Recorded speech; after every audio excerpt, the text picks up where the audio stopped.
Vamos a orar ahora un momentito al Señor y pedir que en esta tarde la palabra que voy a compartir con ustedes, que llevo varios días dándole vueltas y tengo la sensación de que todavía no he logrado decir y compartir todo lo que Dios ha puesto en mi corazón. A veces dicen, un secreto profesional, que el día más triste o más bonito para un pastor no es el domingo, sino el lunes. Porque el lunes es cuando piensas en la gente que faltó, la gente que tal vez no vino al culto, cómo salió el mensaje, si dijiste todo lo que tenías que decir o se te olvidaron muchas cosas. Gracias al Señor, para mí los días lunes son días de bendición y días de victoria, ¿verdad? Como cualquier otro. Pero a veces he tenido la sensación cuando llego a casa, sobre todo el domingo, ya el lunes ya me olvido, ya pienso ya en otras cosas, ¿no?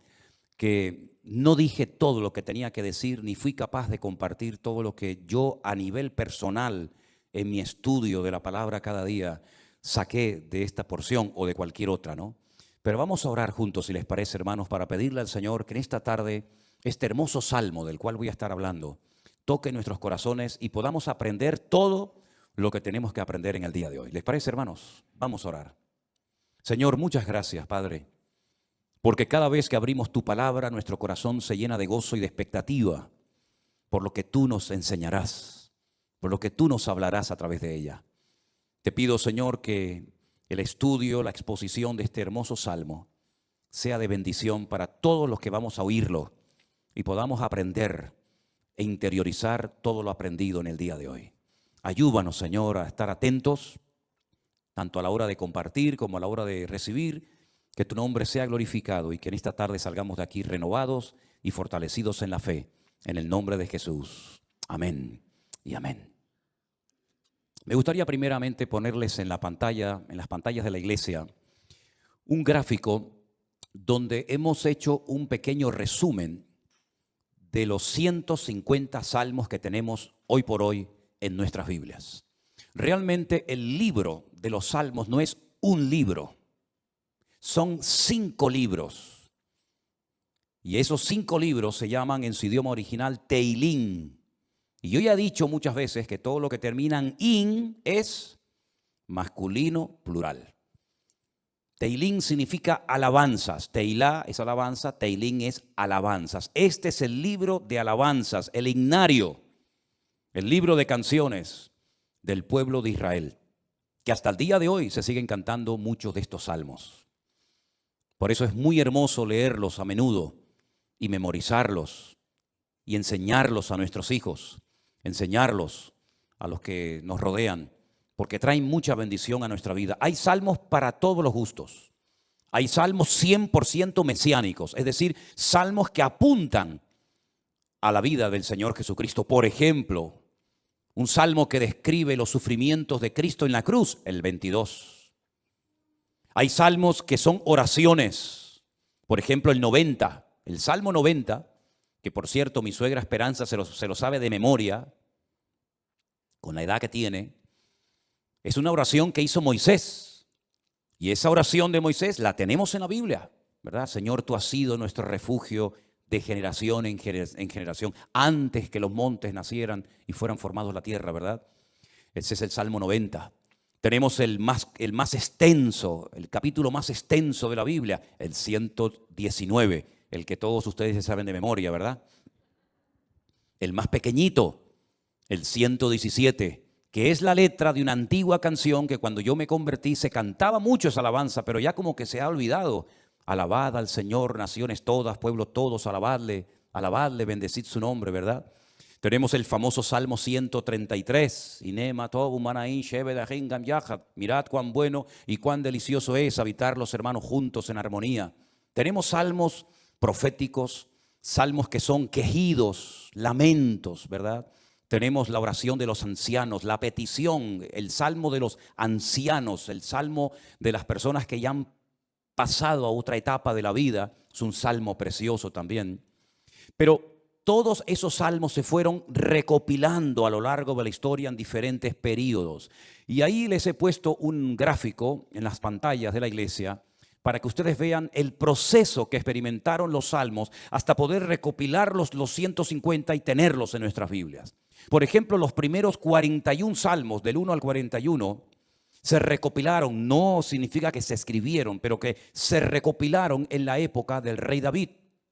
Porque hay algunos de esos salmos que son antes de la época del rey David. Por ejemplo, el que le cité a continuación, el 90, que es de la época de Moisés.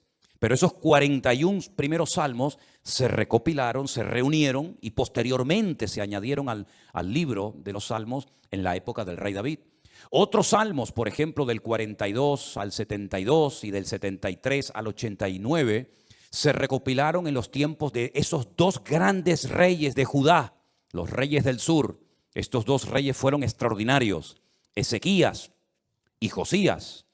Ezequías fue aquel rey que decidió meter el agua por debajo de Jerusalén para que si fuera sitiada, si los enemigos atacaban Jerusalén, no les cortaran el suministro de agua y se murieran de sed, esperando fuera los enemigos que Israel se rindiera.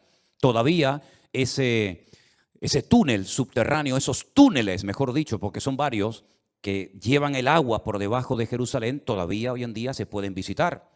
Son los túneles que conectan la antigua ciudad de Jerusalén con el famoso estanque de Siloé. Y uno de ellos todavía recoge agua de lluvia y se puede pasar por él, incluso mojándose, el otro no. Y el rey Josías fue un rey muy utilizado, un hombre, un instrumento tremendo en las manos del Señor. Fue aquel rey que, cuando le dijeron hemos descubierto el libro de la Torá, el libro de la ley en el templo que estaba abandonado, hace una serie de reformas extraordinarias que hacía muchísimo tiempo que Israel las necesitaba. Luego tenemos, por ejemplo, del Salmo 90 al Salmo 106 y también del 107 al último, al 150, tenemos esos salmos que se recopilaron en el tiempo de Esdras, el sacerdote, y de Nehemías, aquel copero, ¿se acuerdan? Que vivían en el palacio del rey y que es el instrumento que Dios utiliza para la restauración física, la restauración de los muros y también del templo de Jerusalén. Y Esdras fue el instrumento para la restauración espiritual del pueblo. Porque una cosa es que tú seas restaurado en tu economía, en lo natural, sea economía, sea salud, sea familia, que está bien, Dios también está interesado en restaurar esas áreas de tu vida. Y otra cosa muy distinta es la restauración espiritual de una vida. Tú puedes ser restaurado, digamos, en tu economía, pero no significa de que haya sido restaurado en lo espiritual. Y si quieren ver un ejemplo claro de lo que estoy diciendo, vayan, por ejemplo, al famoso libro de Ezequiel, en el capítulo 37, cuando el Señor le dice a Ezequiel, ven que te voy a enseñar algo, y lo lleva al cementerio más antiguo del mundo, que está al este de Jerusalén, en el Monte de los Olivos, cementerio que tiene más de 3000 años, que se puede visitar hoy en día, que se conoce, bueno, el nombre que le dan los judíos hoy en día es el Bet Hayim, que es la casa de los vivos, pero realmente era el valle de los huesos secos, porque es un valle lleno de huesos, un valle lleno de muertos. Y el Señor, estando él en Babilonia, le muestra ese valle, ese cementerio, y le dicen, ¿tú crees que estos huesos vivirán? ¿Tú crees que volverán a la vida estos huesos secos en gran manera, que en algunos casos hay años y años que están ahí enterrados? Y el profeta Ezequiel le dice al Señor, yo no sé, Señor, lo que va a pasar con estos huesos, con estos muertos. Y el Señor le dice, predícales, profetízales a los huesos. Y dice que mientras les predicaba, comenzaron a levantarse esos huesos y se formaron cuerpos humanos, seres humanos, con piel, con tendones, con miembros, con cuerpos. Pero dice que eran como muertos vivientes, les faltaba el espíritu. No se movían, estaban ahí quietos como zombies. Y el Señor les dice, les falta el espíritu, profetiza, habla para que el espíritu entre en ellos. Y al final del capítulo 37, el Señor le explica al profeta Ezequiel lo que significa esa visión y le dice, esta es la casa de Israel. Estos son los hijos de Israel que van a experimentar un resurgir como pueblo, como nación, una restauración nacional, que en los tiempos de Ezequiel era impensable, pero que nosotros sabemos que se ha producido en el siglo XX, en mayo de 1948, los huesos secos, esparcidos por todas las naciones de la tierra, se levantaron en un solo día como pueblo, y ahí están, con su himno, con su bandera, con su tierra, con su capital, pero la restauración espiritual aún no se ha producido. Todavía falta la restauración más importante del pueblo de Israel y es la restauración espiritual que se va a producir cuando ellos reconozcan a Yeshua HaMashiach como el verdadero Mesías, Mesías que traspasaron, Mesías que rechazaron, pero que verán algún día que era el verdadero Mesías. En los Salmos encontramos mucha información acerca de la restauración nacional y espiritual del pueblo de Israel. Encontramos que dicha restauración se llevaría a cabo a través de la obra de Cristo, del Hijo de Dios humanado y encarnado, que habitaría entre los seres humanos como un ser humano más.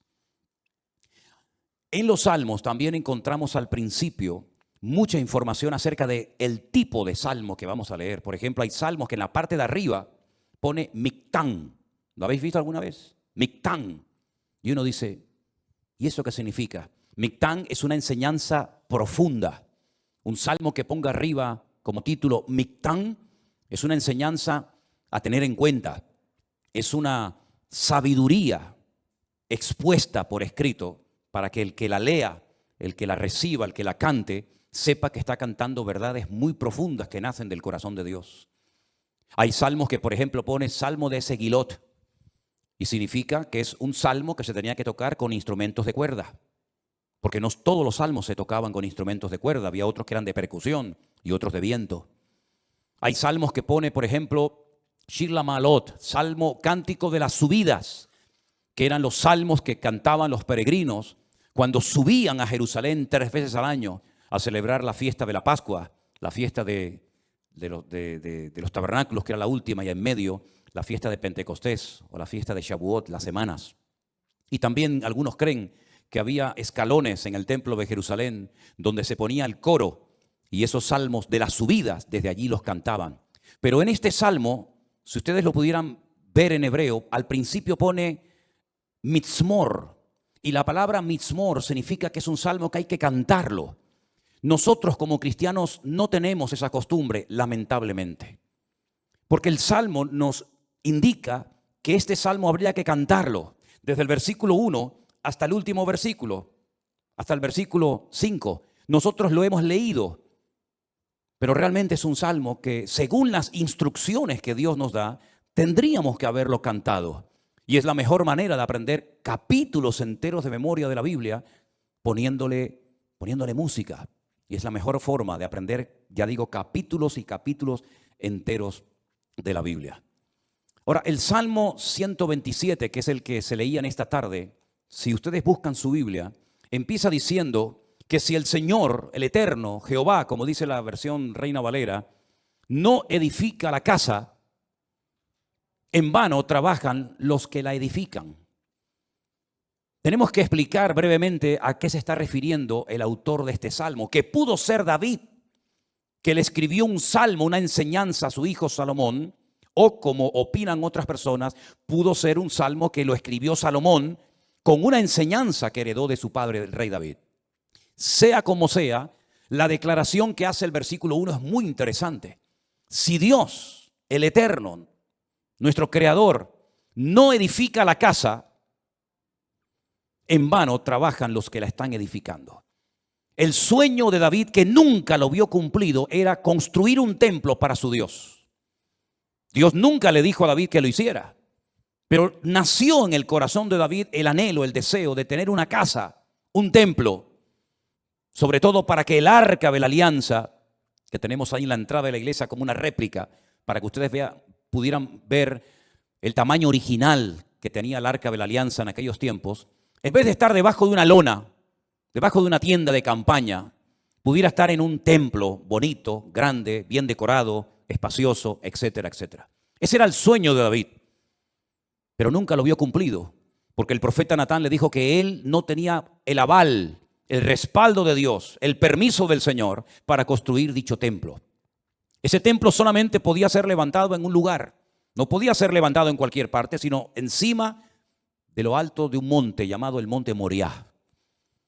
Es una palabra compuesta, el lugar donde Dios me enseña. Moriah viene de maestro, Moré, Morá, Morim, Morot, y Yad es el diminutivo del nombre de Dios. El monte donde Dios es mi maestro, el monte donde Dios me enseña y me instruye, ¿verdad?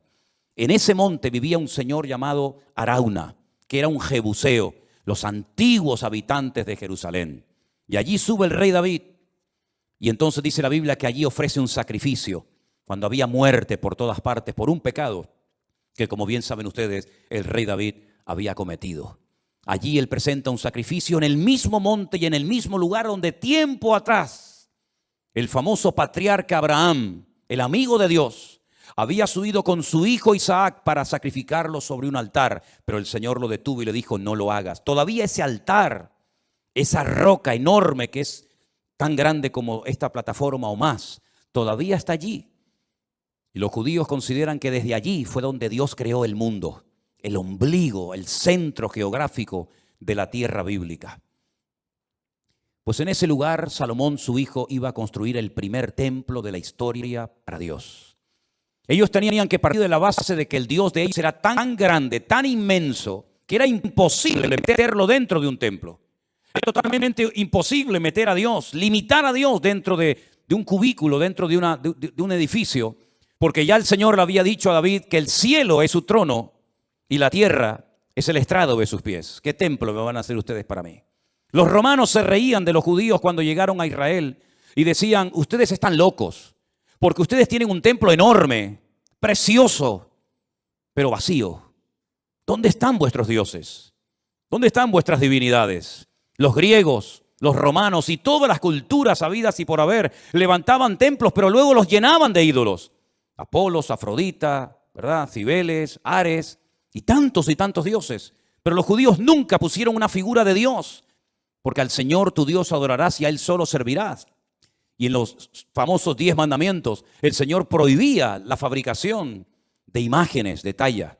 Por lo tanto, era un templo vacío, pero en lo más recóndito, en lo más oculto del templo, estaba un lugar que nosotros lo llamamos el lugar santísimo, donde estaba el arca de la alianza. Y Salomón iba a poder construir ese templo con la ayuda de miles y miles de personas.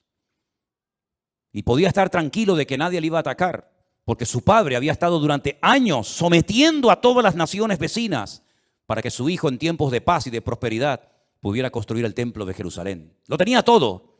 El padre le dio los planos. El padre le escribió 77 letras de canciones que las tenemos en la Biblia, los famosos salmos de David, para que pudieran cantar. Inventó instrumentos musicales, le dio oro, piedras preciosas, madera, plata, bronce, lo tenía absolutamente todo.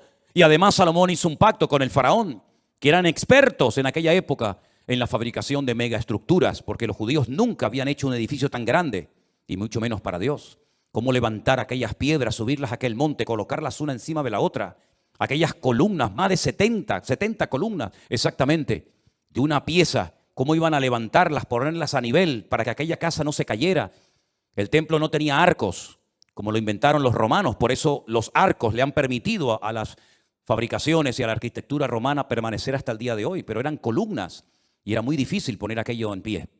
Hay, por ejemplo, en la ciudad de Jerusalén, en un lugar donde yo he llevado a algunos hermanos alguna vez, una columna entera que es como de aquí al fondo de la pared, que se quebró y allí la dejaron, y han pasado 2000 años y todavía aquella columna sigue allí.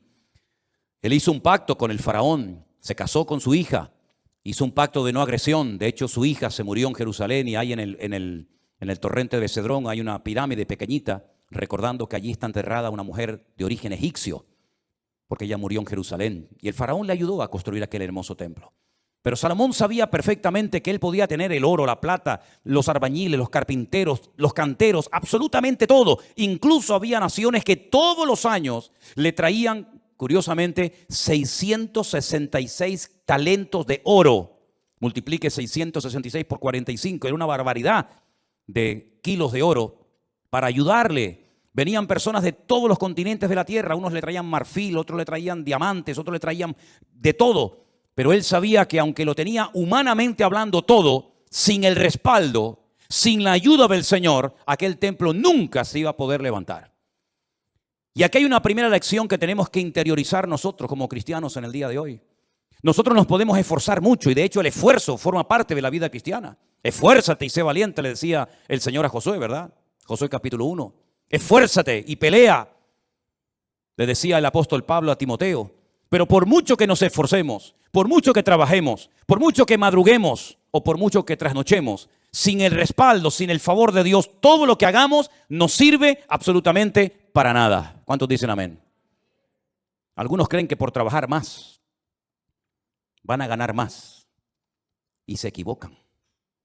Porque la Biblia no enseña que para ganar más hay que trabajar más. Si usted quiere ganar más, no haga eso, porque lo está haciendo al revés.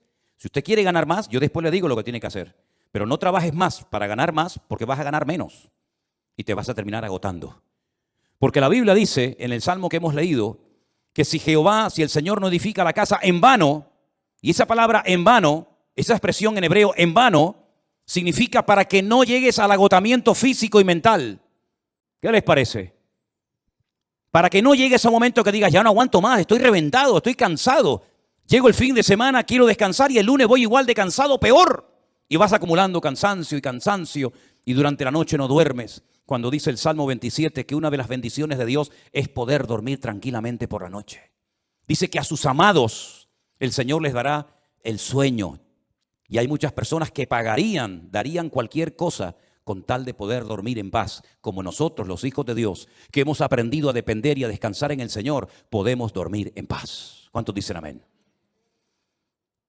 No sé por qué nos han hecho últimamente a Elena y a mí una pregunta, me la hacen de vez en cuando, por internet, por WhatsApp, por correos, incluso hasta en persona. ¿Ustedes están durmiendo bien? Y preguntamos, ¿y por qué nos hacen esa pregunta? Sino porque con todo lo que tienen, todo el jaleo de atender gente de aquí y llamar, ¿ustedes duermen bien? Y la respuesta de Elena siempre es la misma, dormimos perfectamente. Porque nosotros hemos aprendido a descansar y a depender únicamente del Señor. No entramos en estrés, ni en nervios, ni en agobio. No perdemos la paz absolutamente por nada. ¿Por qué? Porque la obra no depende de nosotros. La obra depende del dueño, de la cabeza. Y el dueño y la cabeza es nuestro Señor Jesucristo. Me da mucha pena, mucha lástima cuando veo a cristianos agobiados, cargados, estresados, con la tensión disparada. Perdonen si alguien se siente aludido. Yo es que no le he tomado la atención nunca a ninguno de ustedes. Por eso hablo desde la libertad. Porque claro, va a decir, ¿este hombre cómo sabe que tengo yo la tensión alta? No, yo no sé nada, pero el Señor lo sabe todo. Pastillas para poder dormir, claro, después pastillas para despertarte.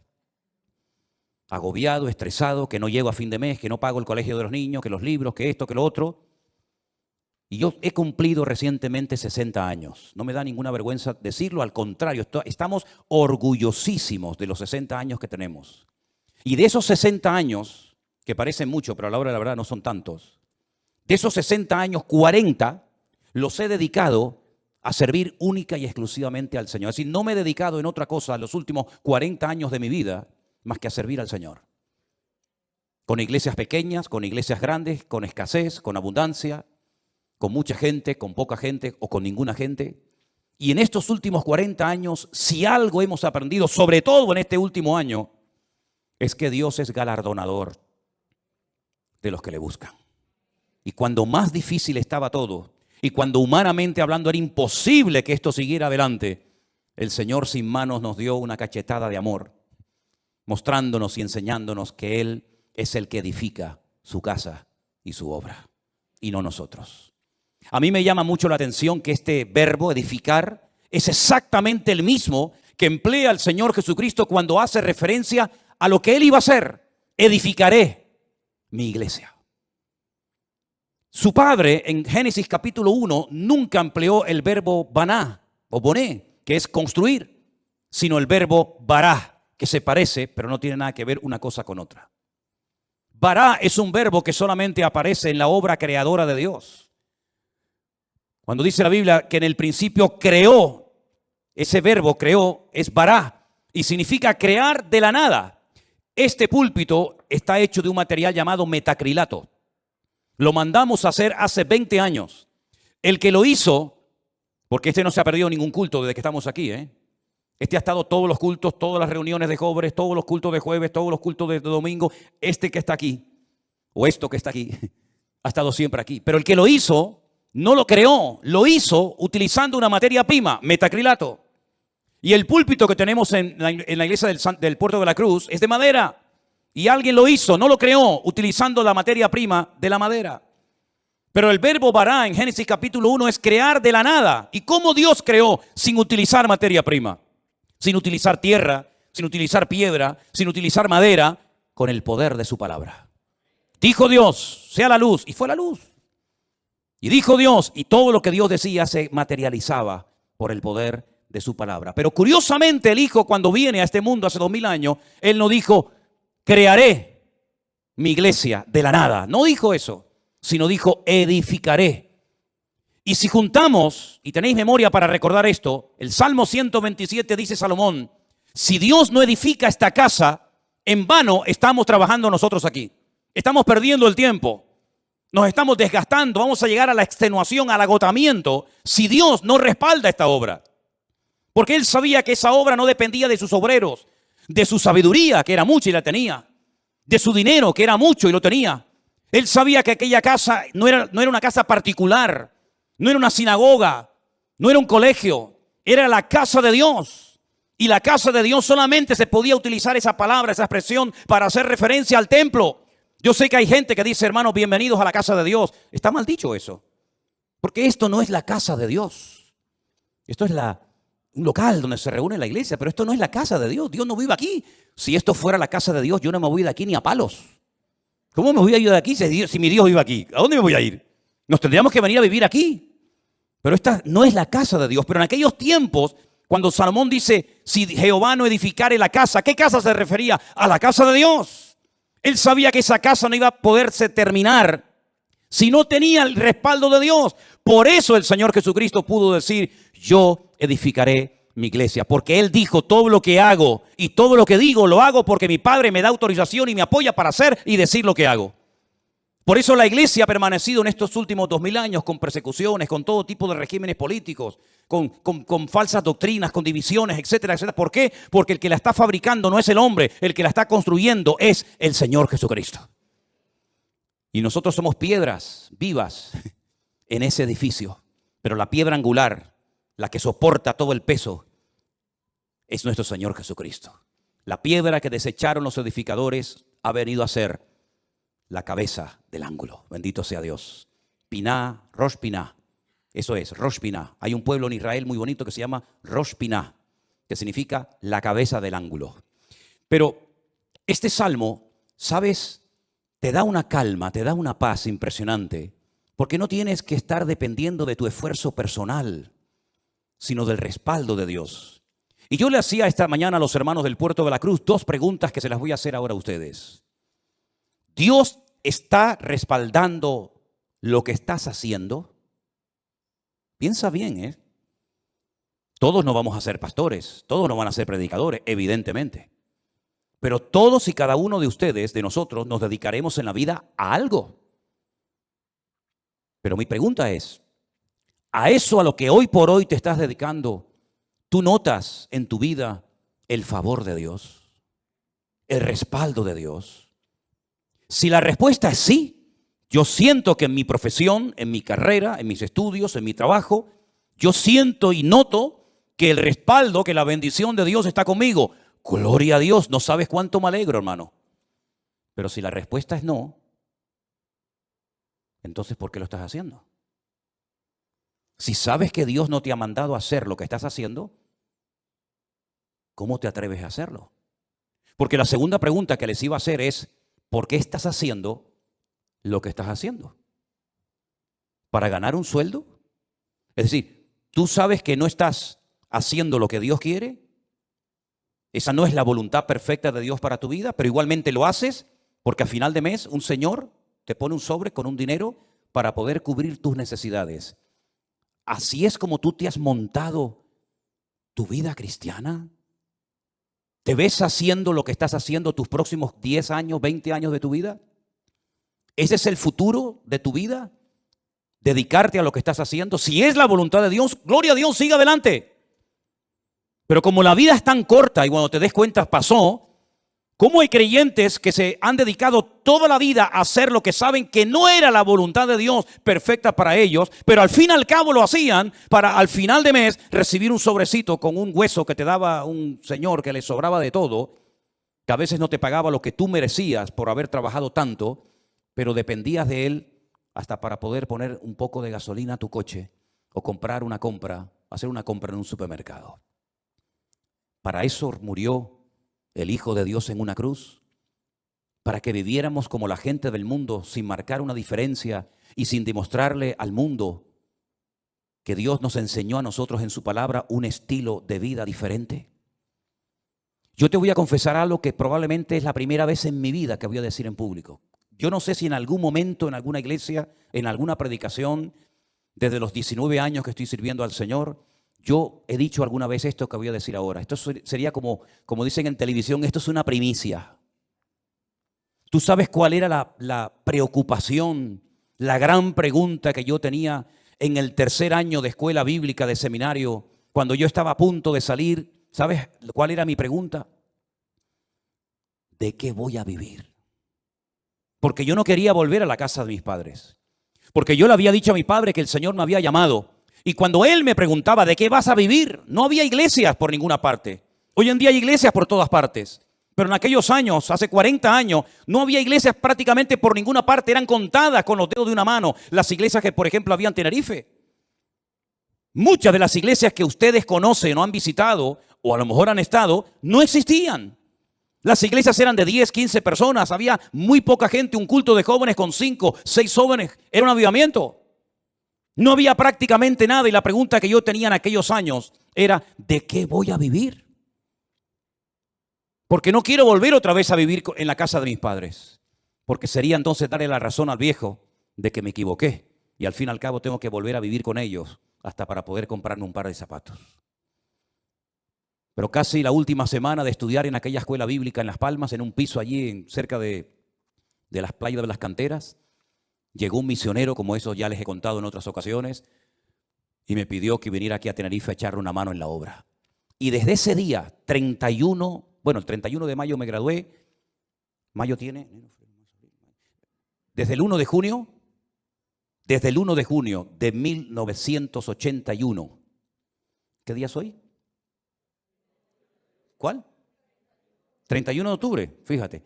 Desde el 1 de junio de 1981 hasta el 31 de octubre del 2021,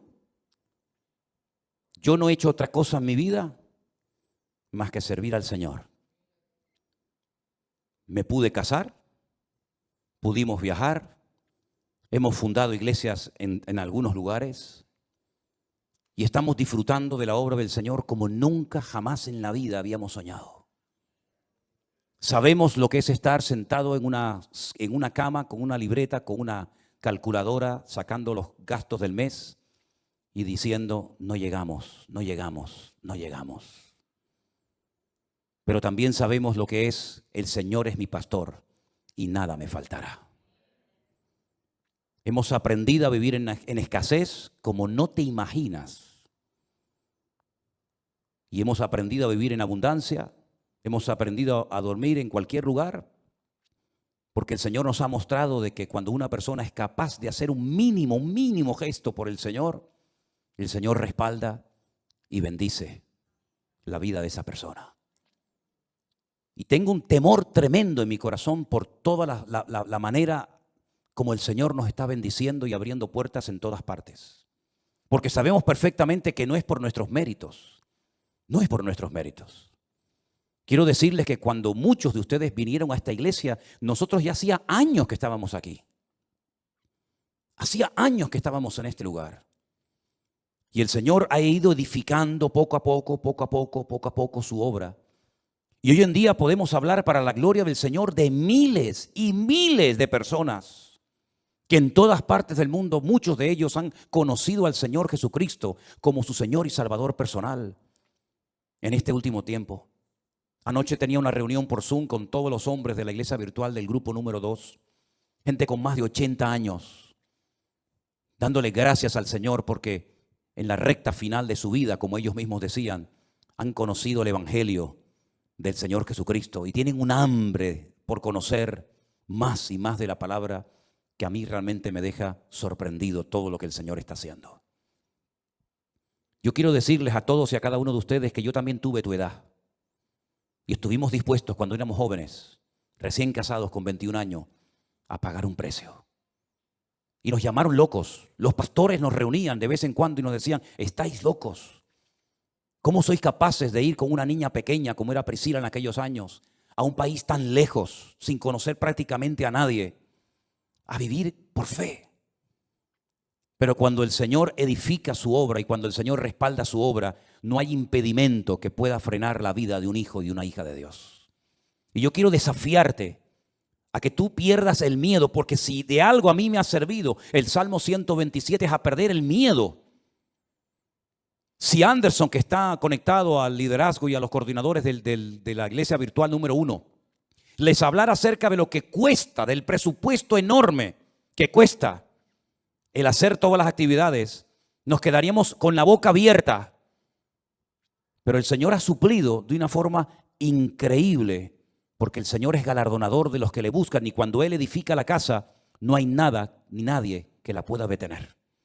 Fíjate que en el Salmo 121, si te das cuenta, habla de la casa de Dios, es decir, lo principal, la obra de Dios, nada ni nadie la va a detener. Pero en segundo lugar, habla de la ciudad.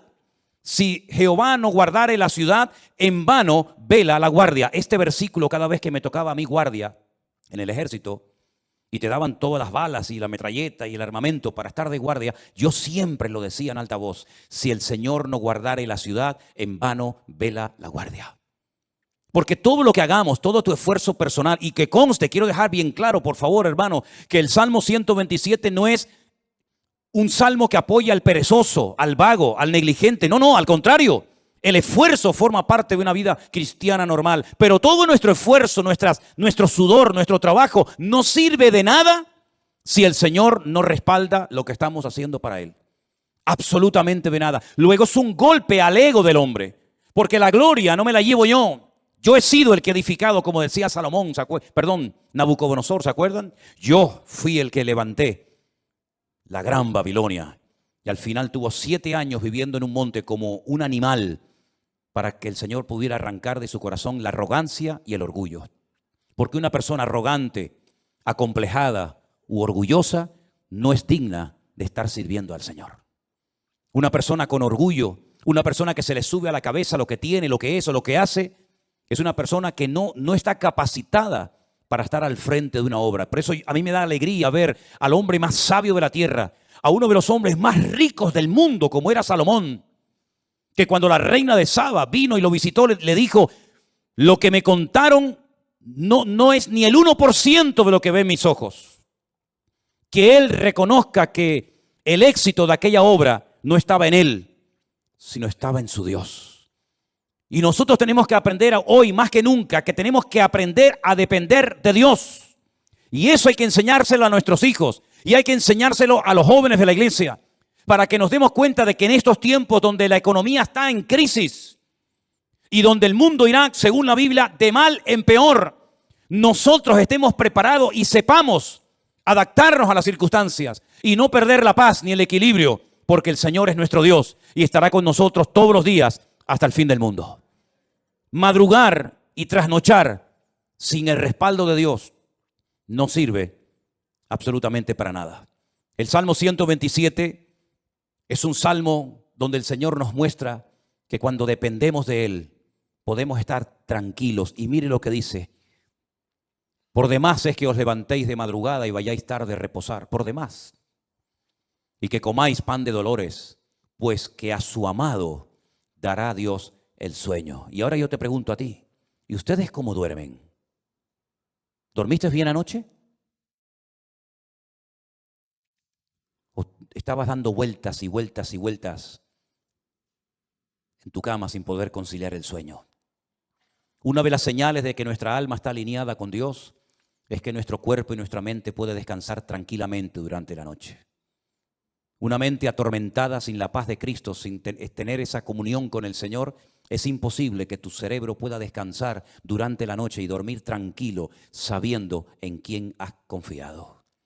Fíjate lo inútil que es rodearse de cosas o de personas para que te protejan y para que te ayuden cuando no está el Señor controlando tu vida, tu economía, tu matrimonio, tu ministerio, tu iglesia, etcétera, etcétera. Por mucha gente que te rodee, por muchos amigos que tengas, por mucha economía que tengas, no sirve absolutamente de nada. Y te voy a poner un ejemplo tremendamente gráfico para que veas lo inútil que es rodearse de personas creyendo y confiando en ellos en vez de confiar y descansar en las promesas del Señor.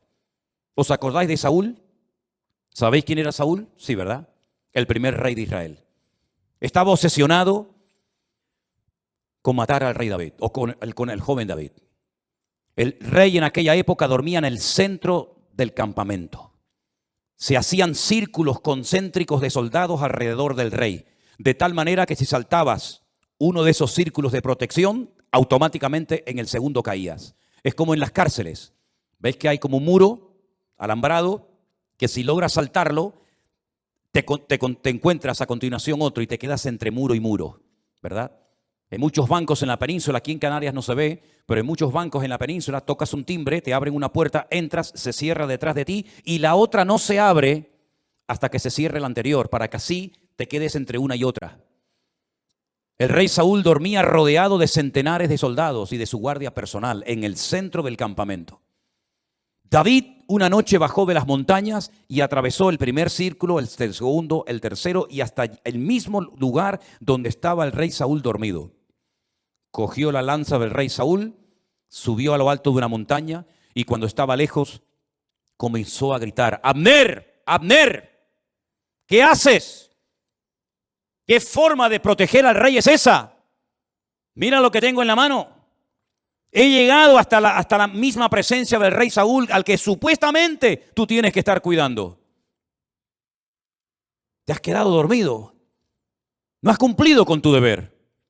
Y ahí hay un ejemplo gráfico de cómo un rey rodeado de cientos de soldados que se quedan dormidos. Ahora puedes entender lo que dice el Salmo 127. Si el Señor no vela y cuida y protege a la ciudad, en vano vela la guardia.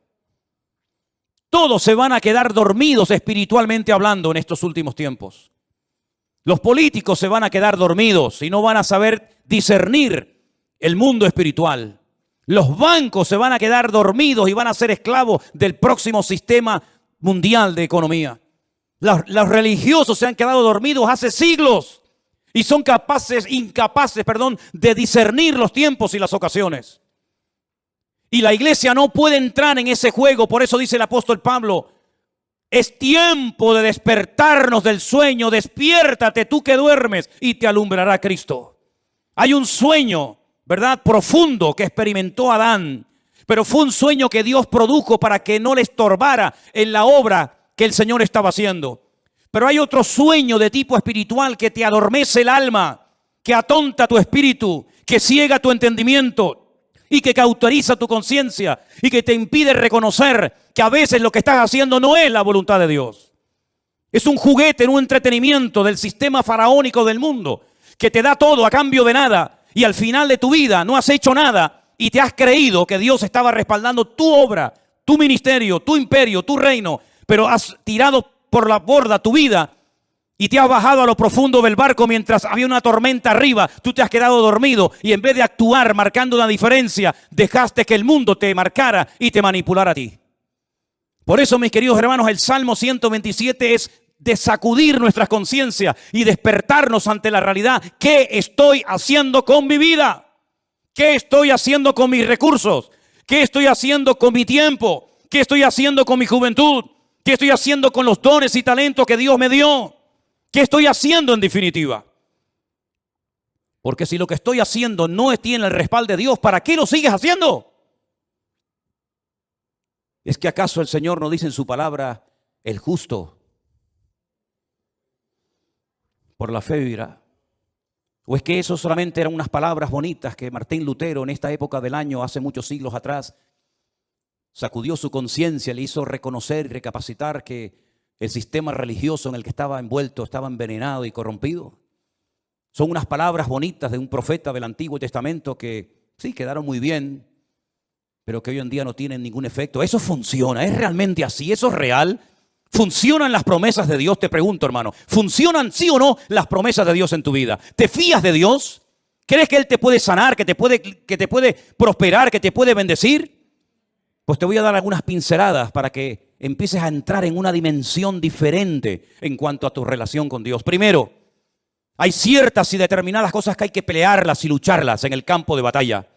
Goliat no se iba a ir por el hecho de que estaba frente a él el ejército de Israel. Al contrario, el ejército de Israel le atraía, porque la luz atrae a los mosquitos.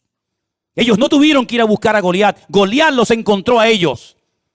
Y aunque Goliat estaba en aquel lugar y se sabía que iba a ser derrotado porque allí estaba el hombre de Dios, David, para Goliat era un atractivo estar en aquel lugar, como es un atractivo para muchos el conquistar a tus hijos, o romper tu matrimonio, o derrotar tu ministerio. ¿Por qué? Porque tú tienes luz, tú proyectas luz. Hay una gracia de Dios, hay algo de Dios en tu vida que al enemigo lo atrae. No tienes que buscarlo, él te va a encontrar. La luz atrae a los mosquitos. Si no, vete al campo y enciende una luz para que veas cómo enseguida vienen los bichos. Y si nosotros verdaderamente somos luz, vamos a atraer a ciertas y determinadas cosas. Y por eso la Biblia dice que hay que pelear. ¿Pero pelear qué? La buena batalla. Porque hay batallas que no las pelees porque vas a morir. Como Jonatán se fue a pelear una batalla que no tenía que haber ido nunca y murió.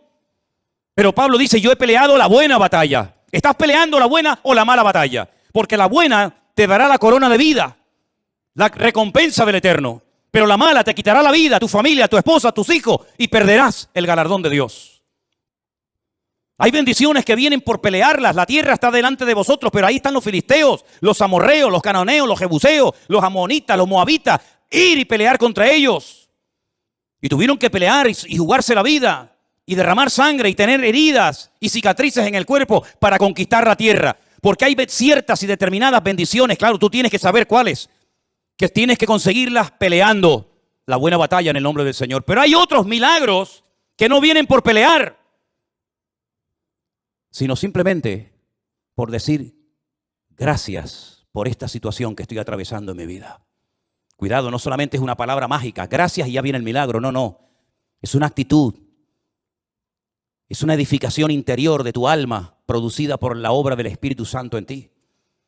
Y cuando tu corazón no tiene quejas ni dudas, porque puedes decir, yo sé en quién he creído. Eres capaz de llegar a un cementerio en un ambiente de derrota y de pesimismo, cuando incluso los familiares del difunto te echan en cara, si hubieras estado aquí, mi hermano no estaría muerto, como diciendo, tú eres el culpable, si tú hubieras estado aquí, mi hermano estaría vivo. Y cuando te ponen todo tipo de impedimentos y de trabas, diciendo, no, deja las cosas como están, porque si movemos la piedra va a salir un olor terrible. Hace 4 días que ese hombre está ahí enterrado y esto va a ser terrible. Cuando tú tienes un corazón moldeado por la mano del eterno Dios, tú eres capaz de, ante la muerte, decir, Padre, yo te doy gracias porque sé que tú siempre me oyes. Y se produjo un milagro sin ayuno, sin oración, sin reprender demonios, sin gritos, sin show ni espectáculos, sino simplemente con una expresión de gratitud y de dependencia del Padre. Yo sé que tú siempre me oyes. Lázaro, sal fuera. Y se produjo un milagro tremendo, uno de los milagros más espectaculares de Cristo, simplemente por expresar gratitud en medio de la muerte y del dolor. Y el segundo gran milagro de Cristo, un milagro que consistió en multiplicar cosas.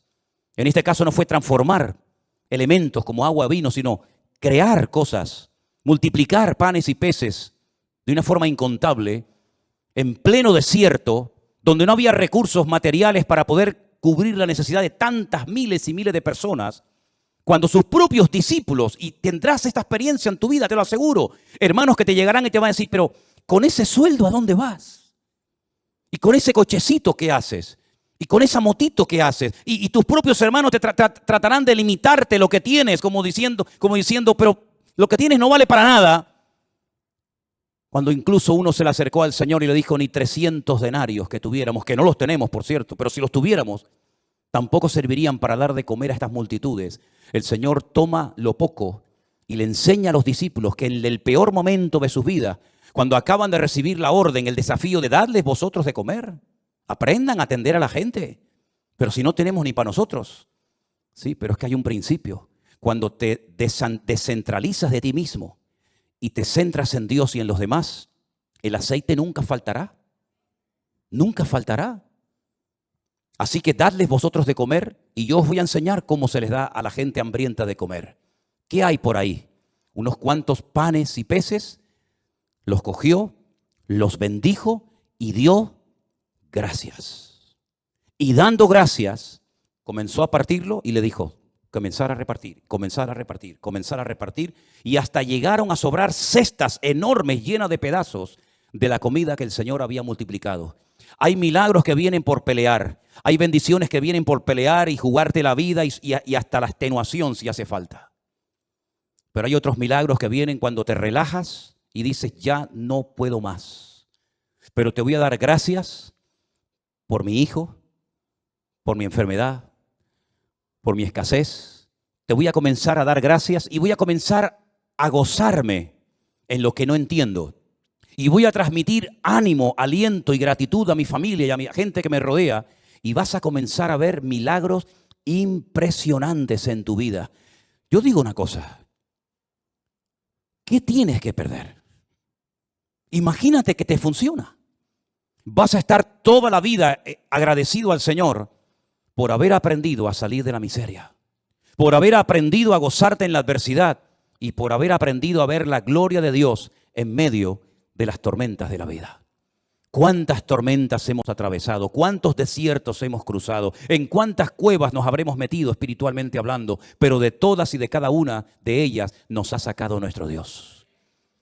Y la situación en la que te encuentras ahora mismo, repito, la situación en la que te encuentras ahora mismo, y yo no me estoy dirigiendo a nadie, y lo quiero dejar bien claro, porque yo no necesito un micrófono para hablarte a ti, o a ti, o a ti hermanita, o a ti hermano. Yo no necesito, jamás necesito de un micrófono para sentarme y decirle a usted, ven para acá. Yo le estoy predicando a toda la iglesia, pero creo que en este momento el Señor me está utilizando para decirte esto. La situación en la que te encuentras ahora mismo en tu matrimonio, en tu economía, o en cualquier otra área de tu vida, Dios la ha permitido. Porque lo que tienes que aprender no lo vas a aprender riendo ni saltando, sino llorando y sufriendo. Porque lo que se aprende llorando no se olvida nunca. Lo que se aprende en el dolor y en el sufrimiento no se olvida jamás en la vida. Por eso hay dolores que son una bendición. Y por eso el Señor ha permitido que todos y cada uno de nosotros, con sus respectivas circunstancias, hayamos llegado a un punto en nuestra vida, con la edad que tienes, con la familia que tienes, con los hijos que tienes o no tienes, para que aquí le preguntes hoy al Señor, Señor, cuento con tu favor cuando mañana vaya a la calle a buscarme la vida en mi trabajo. Si eso es lo que Dios tiene planeado para ti, adelante, hermano, sal como un león, no como una gallina. Sal como un león, contento, triunfante. Sal de tu Getsemaní con el corazón recién quebrantado y roto, pero sal de tu Getsemaní diciendo, el Señor está conmigo como poderoso gigante. Pero no se te ocurra salir de tu desierto, no se te ocurra salir de tu Getsemaní sin la bendición y el respaldo de Dios, porque entonces habrás perdido tiempo, habrás perdido recursos y no habrás conseguido absolutamente nada. Déjate de lloriquear y pórtate como un hombre. Déjate de lloriqueos absurdos y ridículos y de levantar pena y compasión. Lo que tienes que meterte es en tu huerto de Getsemaní y aprender a derramar tu alma delante del Señor. Y no se te ocurra salir de ahí hasta que le hayas dicho, no se haga mi voluntad, sino la tuya. Porque hasta ahora lo que hemos querido es que se hiciera nuestra voluntad, pero Dios el año pasado nos paró los pies a todos y nos dijo, a partir de ahora, lo que se va a hacer en mi casa y en mi iglesia es mi voluntad. Porque lo que yo quiero edificar, lo quiero edificar a mi manera, con mi estilo, con mi forma, y no con la forma y el estilo que me marcan ustedes. Vamos a dejarnos moldear, vamos a dejarnos tratar, vamos a dejarnos edificar por el Señor. Porque si el Señor nos respalda y nos apoya, seremos la gente más feliz y dichosa del mundo. Pero si el Señor en lo que hagas no te respalda, será la persona más desdichada de esta tierra. Pregúntate a ti mismo en esta tarde, ¿por qué estoy haciendo lo que hago? ¿Por qué digo lo que digo? ¿Por qué predico lo que predico? ¿Por qué hago lo que estoy haciendo? ¿No será que a veces hemos entrado en un sistema, en una rutina, en una mecánica y no nos paramos en silencio delante del Señor a preguntarle, Señor, ¿qué quieres hacer con mi vida? Si tú te atreves a hacerle esta pregunta sinceramente al Señor, te puedes llevar muchas sorpresas agradables. Pero tienes que ser valiente, porque este mensaje no va dirigido a cobardes. Los cobardes, este mensaje les da miedo. Los cobardes se enfadan, porque el enfado es la careta del cobarde. El enfado es el disfraz que utiliza la persona que en lo más profundo de su corazón tiene una inseguridad tremenda y no aprende a depender del Señor. Pero nosotros hoy estamos a cara descubierta ante la presencia de nuestro Dios y Él quiere hacer un milagro y un cambio en tu vida, pero deja que el Señor haga lo que quiera con tu vida. ¿Cuántos dicen amén? Cierra tus ojos ahí donde estás, mi querido hermano y hermana. Y recuerda estas palabras, apréndetelas de memoria. Si el Señor no edifica mi casa, en vano es todo lo que hago. Si el Señor no cuida de mi vida, Las alarmas, los seguros, el plan de jubilación, etcétera, etcétera, no sirven para nada. Porque el que trae seguridad y protección a mi casa no es lo que tengo, es lo que soy en Cristo Jesús, mi Señor.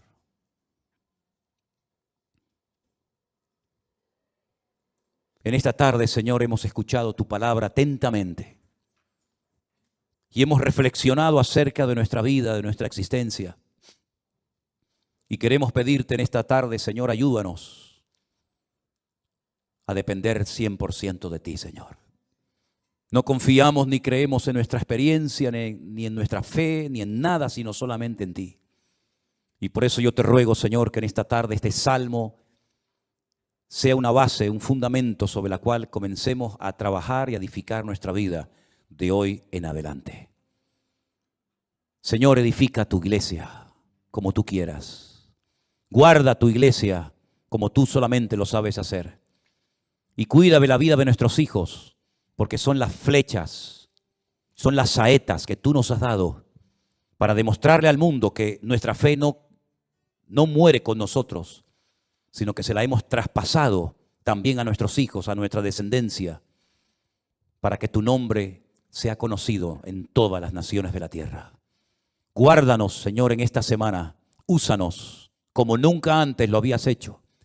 Y renueva nuestras fuerzas y danos sabiduría y de tu gracia, para que podamos en el nombre de Jesús glorificarte en todo lo que hagamos y en todo lo que digamos. En el nombre de tu amado Hijo Jesús. Amén. Y amén. Nos ponemos de pie.